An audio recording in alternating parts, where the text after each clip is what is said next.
So market 25,000 நல்ல ஒரு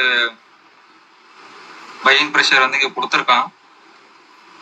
but எந்த ஒரு ரீட்ரேஸ்மெண்ட்டும் எதுவுமே கொடுக்கல. கிட்டத்தட்ட 25,000 350 கிட்டத்தட்ட 350 பாயிண்ட் வந்து ஏறி இருக்கான். எந்த ஒரு ரீட்ரேஸ்மெண்ட்டும் எதுவும் கொடுக்கல. ஸோ அதுவே வந்து ஒரு டவுட்டாக தான் எனக்கு இருக்கு. ஸோ இப்போ எதுவும் போயிட்டு பையிங்கில் வந்து மாட்டிக்காதீங்க. ஆல்ரெடி நம்மளுடைய சொல்றது தான். நிஃப்டி வந்து பார்த்தீங்கன்னா 200,200 250 ரேஞ்ச் வரைக்கும் தான் வந்து மார்க்கெட் வந்து ஒரு நாளைக்கு மூவ் ஆகும். ஸோ அதுக்கு மேலே லிக்விடிட்டி இருக்கிற பட்சத்தில் தான் வந்து நல்ல ஒரு பாசிட்டிவ் மூவ் ஆகும். எனக்கு இந்த இடத்துல இருந்து ஏதாவது ஒரு ரிவர்சல் எதனா கிடைக்குமான்னு ஃபீல் ஆகுது. பார்க்கலாம்.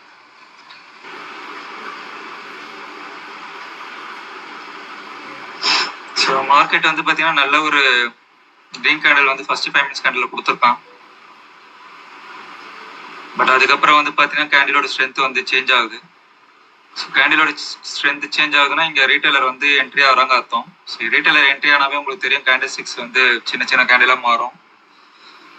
ரீட்டைலர் இல்லாத பட்சத்தில் தான் வந்து பார்த்தீங்கன்னா நம்மளுக்கு கேண்டில் வந்து பெருசாக மூவ்மெண்ட் கொடுக்கும்.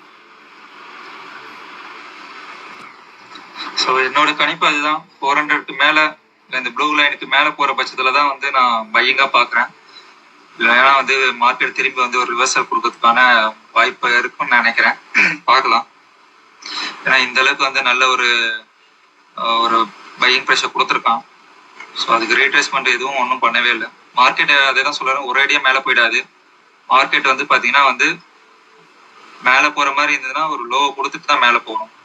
ஸோ அதே மாதிரி கீழே போகிற மாதிரி இருந்தால் ஒரு ஹையை கொடுத்துட்டு தான் கீழே போகும். இந்த கான்செப்ட் கரெக்டாக வந்து புரிஞ்சுக்கோங்க. ஸோ இந்த இடத்துல வந்து மார்க்கெட் வந்து மேலே போகிறதுக்கான பாசிபிலிட்டி இல்லாத பட்சத்தில் அவன் வந்து 200 வரைக்கும் வரதுக்கான பாசிபிலிட்டி இருக்கு. பட் இந்த இடத்துல வந்து ட்ராப் முடிக்கிட்டோம். ஸோ கிஃப்ட் நிஃப்டி இங்கே கீழே இருக்குது பார்த்தீங்களா, இதுதான் கிஃப்ட் நிஃப்டி. ஸோ அவன் பாருங்க 25,442 ட்ரேட் ஆகிறான். நம்ம நிஃப்டி வந்து பார்த்தீங்கன்னா இங்கே இருக்கு 25,313 அந்த மாதிரி ட்ரேட் ஆகிட்டு இருக்கான். ஸோ கிட்டத்தட்ட அதான் சொன்ன பாருங்க, 150 ஒரு 200 பாயிண்ட் அந்த ரேஞ்சுக்குள்ள வந்து மார்க்கெட் வந்து பார்த்தீங்கன்னா ப்ரீமியம் அதிகமாக கொடுப்பான்.